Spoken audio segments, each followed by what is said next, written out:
Hi, I'm Marty Rasmussen, and I'm with Action Coach here in the Twin Cities. And I am fortunate to have the opportunity to meet with a new friend of mine. Her name is Tracy Ericksen.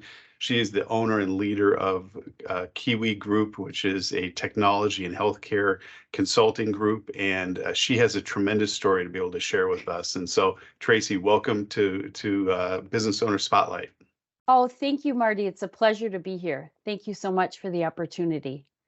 Yeah, well, we're grateful for your time. I know how busy you are, and I'm glad we had a chance to get this on the calendar, though. So, well, let's go ahead and just jump right into it. One of the things that I've talked to a lot of business owners, and one of the things that they love to hear is stories about other business owners that have gone through.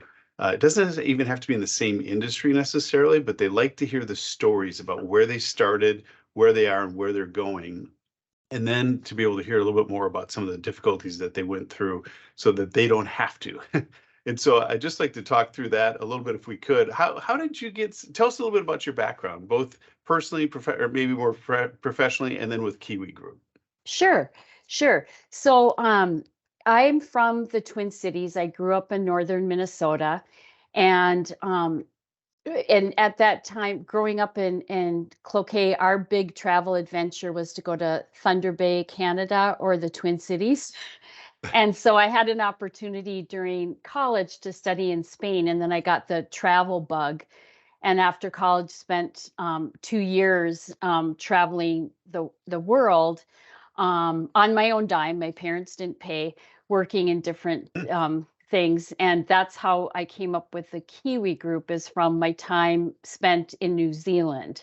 They call them it's the Kiwis, and I named it after the Kiwi Group because I really liked the attitude and friendliness of the Kiwi Group, the Kiwis in New Zealand, and how humble they are. And I just thought the Kiwi bird was really cool and be a fun logo and something easy to remember. So that's kind of how I got started, and kind of got off track. And then kind of what my business background.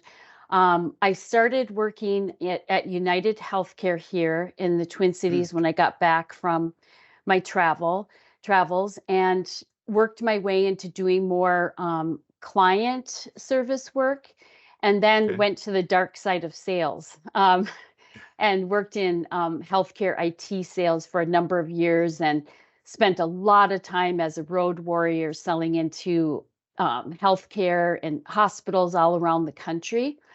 Um, and at one point, our VP of sales recruited me to leave a larger company and go to a startup. And when I went to the startup, it was just three of us. And in the past life at a bigger company, we were using a CRM system. It was actually homegrown, and we hated it because, salespeople are like, I don't have time for all this admin Yeah. nonsense. Do they want to know every time I have a cup of coffee or use the restroom?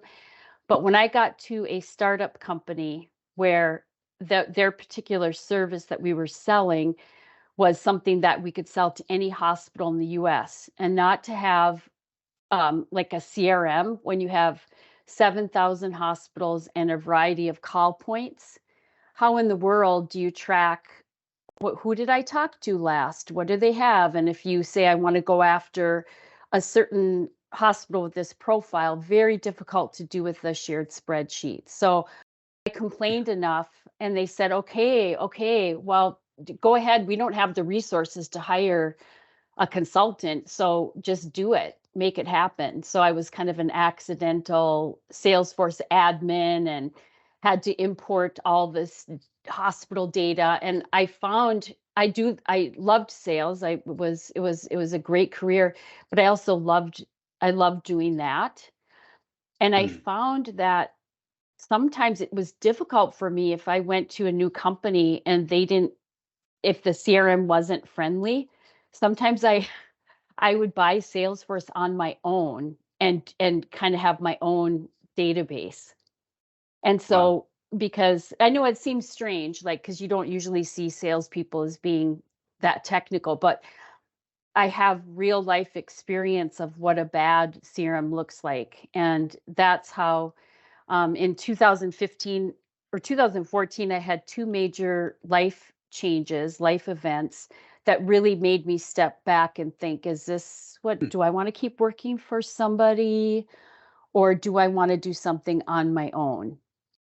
And one thing that might seem absolutely silly is that I could never have a dog because I was traveling all the Oh, time. And somebody's like, it's not fair if you have a dog. And I'm like, but I love dogs. And so I thought if I had my own business and I could control when I travel, boy, wouldn't that be nice? I could get a dog. And so when I got my first dog as in my adult life, that was when I knew there was no going back. That might sound absolutely ridiculous, mm-mm. but that was one thing. And so um I didn't really know what I was doing, to be honest with you. Like I didn't realize how technical this industry is, but we've learned a lot and I've hired the right people to do the development. But I think one of the things that um all software systems promise fantastic things, right? Mm-hmm. But it's not great if it's not customized to fit around the unique business processes and the end user. Yeah. I've done a lot of process improvement work as part of turnarounds and that type of thing in the past, and learned early on that you define what you want for the business first, especially the processes, and then you develop your technology afterwards, right? Right. So you're not automating a broken process. Yeah, yeah, that's right. Yeah. Well, that's Exactly. fascinating. In you're in the healthcare industry. Is that all of your business, the majority of your business, or how would you describe the industries that you serve? Oh, that's a great question. And it's not just healthcare. We work at like with some large engineering firms. We work with Mm, a safety services firm. We have a couple of medical device companies, but we're mm. actually servicing all different industries, which was not something I really planned, but it kind of just evolved to going that way. So we're not focused on any one industry. We even Fascinating. have like a banking client, a community banking client. Yeah, so we're definitely not, we're pretty industry agnostic. That's fascinating. Well, tell us a little bit more about exactly what does Kiwi Group do? We've talked a little bit about some of the surface stuff, but give us the audience a little bit more detail. Okay.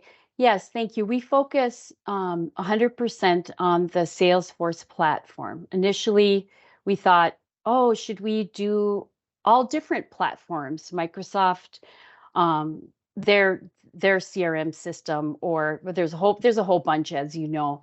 But we realized if we wanted to be good, we had to focus on one. So we work with small and medium-sized businesses and some large to help realize the value of their Salesforce platform quickly. Mm, And so it could be in different stages. Like it might be someone that they're brand new to Salesforce and they're looking for someone to get them up and running, to understand their business and build it. Or they may be an existing Salesforce customer and they're like, this system is no longer working for us or it never has worked for us. mm. And so, can you come in because our salespeople or customer service people aren't using it? And so, can you help us? Because we're spending thousands of dollars on this program and not getting the return we want. Or, ooh, we had our Salesforce admin person leave. Can you help us? It's hard to find good Salesforce talent, and a lot of and so to actually hire someone, they're commanding a six-figure salary. So we have a lot of clients that we provide monthly support for. So we That's give them the support and then development. Yeah, you made an interesting comment about how sometimes businesses can have Salesforce, up and running in their business, but it's not being utilized. And I mentioned earlier that a company that I helped turn around, we didn't have any systems like this in place, and we were primarily a sales organization with 150 locations around the country, and Wow. so I brought in Salesforce to help streamline that. But we quickly learned how complicated it was, and we thought we had a unique industry. Turns out that there's a lot of people that had kind of the same issues within the same industry, but we were able to find a company that was able to help develop the customization of Salesforce specifically for us. And then they helped us run around the country at all those locations and train people. Is that kind of like what Kiwi Group does? Yes, that's exactly what we would do, is to get in and understand your business and your processes, and then more importantly, your end users. Who's going to be using it? What's their day in the life? And then a lot of it is training, and not everybody consumes information the same way, and you never Mm-hmm. want to make people feel stupid because Salesforce is only one teeny part of their day. Yeah. So you have to make it easy, and sometimes making things simple requires development resources behind the scenes. But once you do the changes, it's important in my mind to provide good training, stuff that whether it's a training video or a PowerPoint with screenshots, something that they can reference, later on, so Yeah. that, because some people like videos, some people like PowerPoints and things like that. But it sounds like a lot of it is what I call skill and knowledge transfer from you and your team to these businesses and the end users. Yes, that's a really good way to put it. So you're giving them the fishing pole so that they can do things themselves in Salesforce, Hmm. and really trying to make and being realistic. You can't expect somebody, okay, just go and do 18 clicks to add a new contact. Yeah. You got to try to streamline it and make it easy. Yeah, I found that the why was important, helping Oh, our yes. team understand why this is so important and what it means to them, as opposed to just top down kind of thing. And is that That oh, anything that's that a, you could such expand a on? good that is such a good point. And I think some of the organizations that we've gone into, it has been top down. So the salespeople can be very cynical, like, why would we want to do this? And one of the ways I feel like it has helped that I can say, listen, I walked in your shoes. And so kind of understanding, well, to be able to explain the why, you have to understand what their goals are and what's keeping them up at night as a regional sales manager, as a territory manager. And it's like, well, it's getting my quota. I got to reach my quota. So Yeah. how can we put it in their words and make it, try to help them to make sure that Salesforce is helping them reach their goals. Does that make sense, or did I It talk does around make that sense. one? Okay. No, no, I think it was really clear. And based on the conversations that we've had too, I mean, it seems like you just have a passion for helping businesses succeed, especially on the sales side of things. And it sounds like your Salesforce implementations are a part of that, but it seems like it's really what drives you is that serving the business community. Is that a fair way to describe it? Yes. Yes. I would say very much so. Yes. Thank you Awesome. for Well, noticing that. Yes. yeah, no, I think it's clear your passion is fantastic. Okay, so you've told us a little bit about kind of how Group started. You told us a little bit about where you are. What do you see in the future? I mean, let's say if we were to say the next 3 to 5 years, or maybe beyond. I mean, where do you see you taking Kiwi Group? We have what we've when we started working with SMBs, we saw that they're very budget conscious, like much more than when I had worked at like United Healthcare, right? And so we now that's like part of our thing is don't go out and buy more apps and don't spend a lot more money. So we try to just innovate and let's work with what you have to help that people save money. So we've come up with some really unique solutions that we've been able to Hmm. develop, like so they don't have to go out and buy a new app. Like one example might be, oh, okay, we do these continuing ed courses, and then we at the end of the day we give them a certificate. Can we can we do like a merge document in Salesforce. Well, normally consultants would say, oh, you'd have to buy an app for that. Mm. And then you're going to have to spend $8,000 a year for that app. You never Yeah. buy it, right? So we've come up with some unique things where we can develop it so they can do it in Salesforce. And I would like to see as a company, taking a deep breath because we've done a lot of these unique things and be able to resell some of the things that we've done because I do think it helps. They're just very practical things, but we've gotten a lot of accolades for them, and I'd like to share them with other companies. So just kind of relating that, that's a great comment. So one of my clients is they're a software as a service company, and they're very specialized in the oil industry. But I mean, they do the same thing. They kind of take the work that they've done for other clients, but they kind of amalgamate it into their core SaaS offering. Is that what you're describing, or are you it can take those best practices from multiple clients and be able to have a offering that's even better than what they could maybe experience on their own? Yes, absolutely, but it would be tied into Salesforce. Yes. Does that Okay. make Got it. yeah, Right. yeah. Yeah. Just because the industry's so mature now and to like be naive to think we could come up with a brand new CRM would be Yeah. I think naive. I'd say that and then also we've like helped organizations save on the marketing side. So Hmm. instead of spending a lot of money on like Pardot or HubSpot that there's so many things you can do with the Salesforce platform so that you're not relying on all these different pieces of software trying to come in together. You have one software and one singular view of the customer. And so I'd like to just share those sort of things that we've been able to do that have helped clients save money and get the return on investment that they want. That's great because I think that's the big question for companies when they're going into implementation like Salesforce is how do I get the ROI, right? And most of it comes down to Exactly. utilization. But I'm sure you get that question a lot from people that are already have it. So in fact, here's a question for you: are you primarily coming in and doing work with companies that have an existing Salesforce platform, or do you also do the new implementations as well? We used to be like 60% new implementations, but now I'd say most of our business is working with people who already have Salesforce.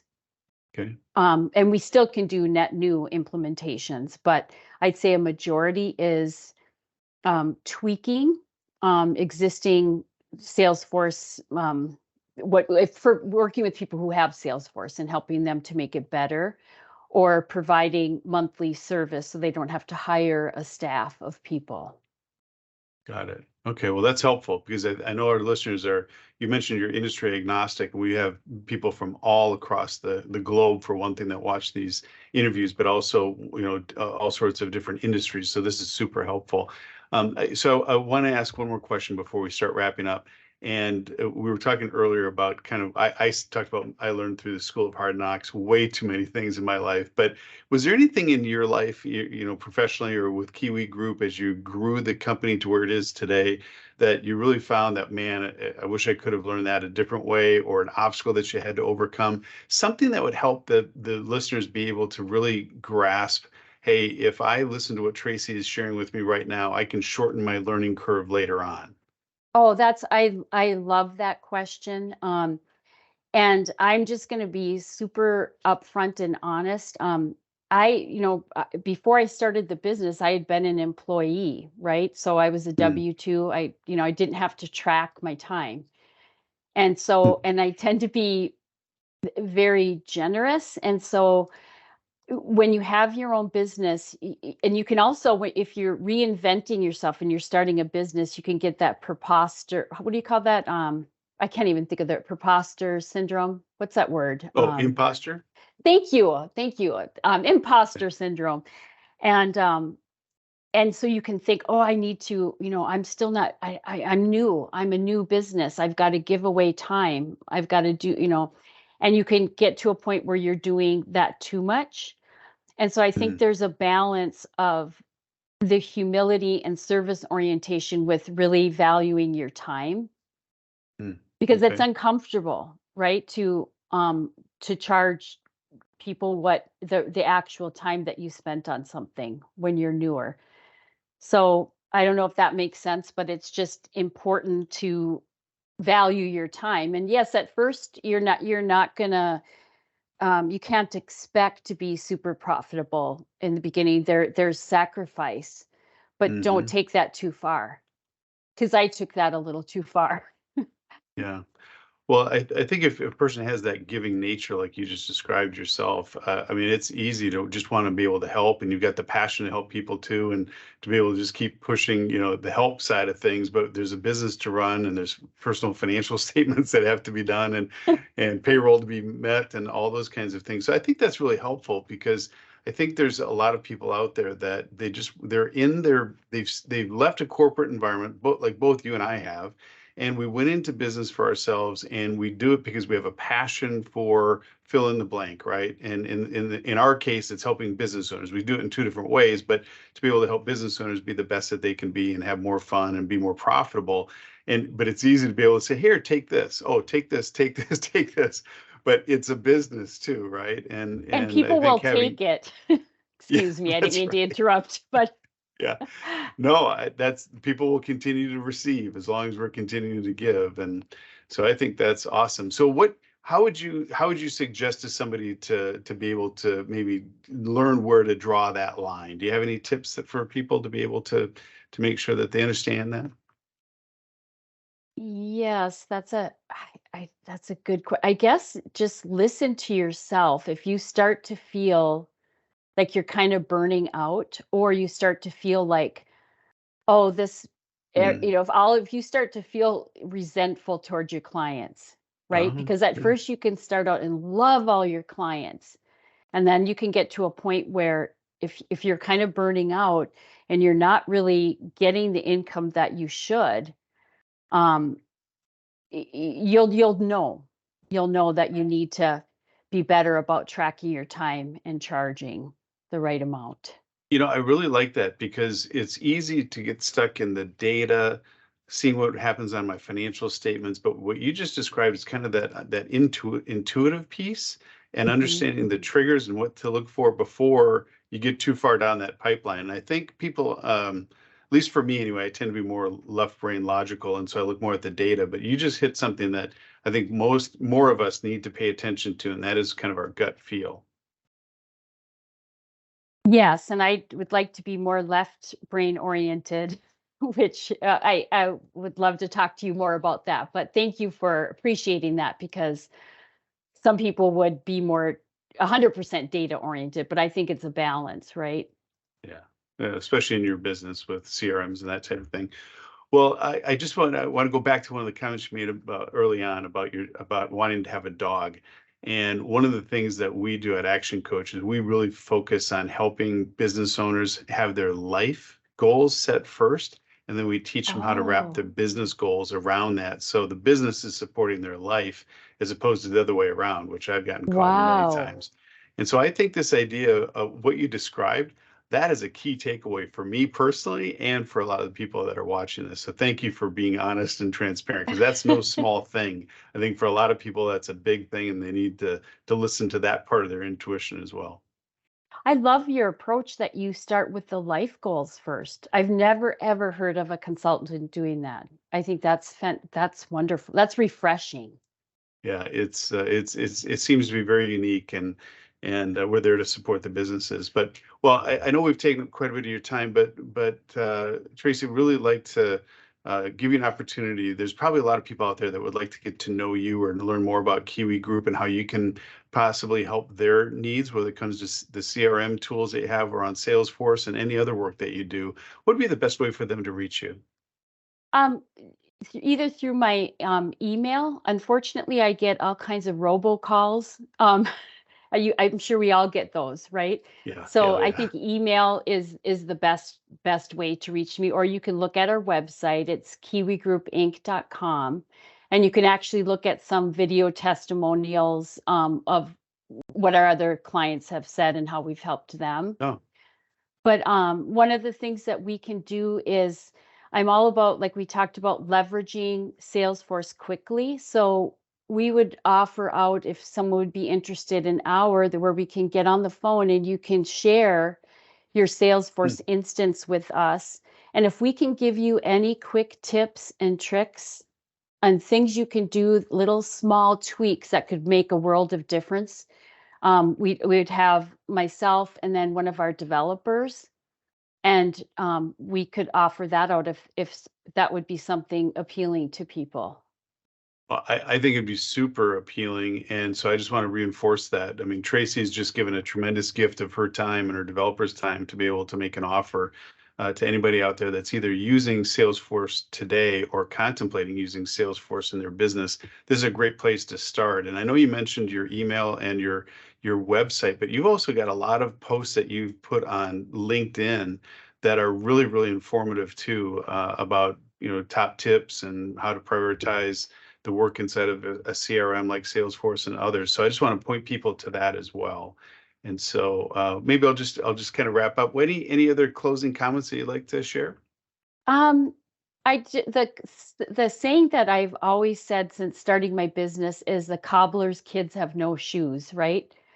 When, so all I would say, and I think business owners can be guilty of spending your time 100% in the business instead of on your business. So try to carve out at least 5 hours a week where you're working on your business, right? Like we had to do that. We have Salesforce and it was terrible, but we were Mm, making everybody else's super useful because we yeah, felt guilty spending time on our own, you know. But it was really important for us to build the time tracking, cases, things like that to make it useful for us.